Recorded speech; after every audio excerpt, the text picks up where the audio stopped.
All right, here's a quick video on how to change out the rear shocks on a 2019 and newer RAV4.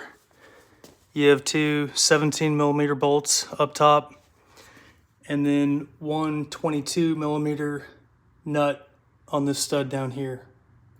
Here's what you're gonna need for the job: a 22mm socket, a 17mm short socket, a 6mm Allen key, and here's the part from Toyota.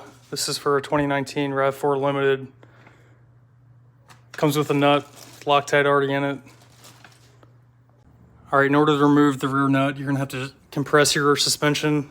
You can jack it up like this, support the car with the jack stand, so your socket can clear this lower arm and slip right on. Use a long breaker bar like this to break it loose. Now you can use a ratchet to run it the rest of the way out. Remove the upper two 17mm bolts. All right, this is the trickiest part. So you have to compress it by hand.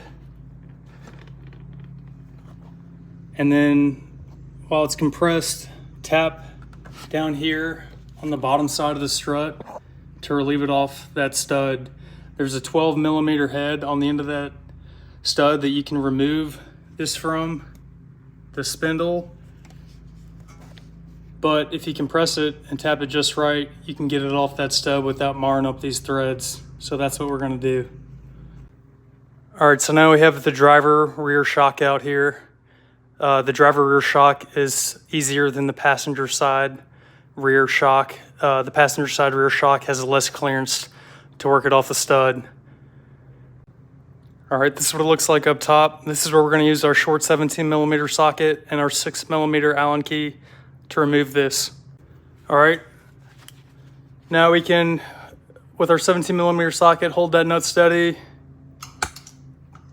brace the strut with our 6mm Allen, and torque it off. I'm using a set of vice grips here, or channel locks, to torque off that socket. Don't use the socket that you like.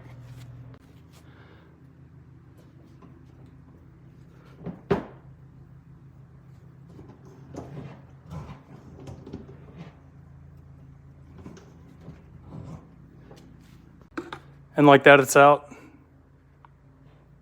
So now you just need to reassemble this on your new shock. All right, crank it back super tight with the same setup that you used to remove it. Should be good. All right, using your ball peen, tap the lower shock mount back onto the stud. Don't hit this upper body up here because you'll dent it. Tighten it up with a couple ugga duggas down low and up top.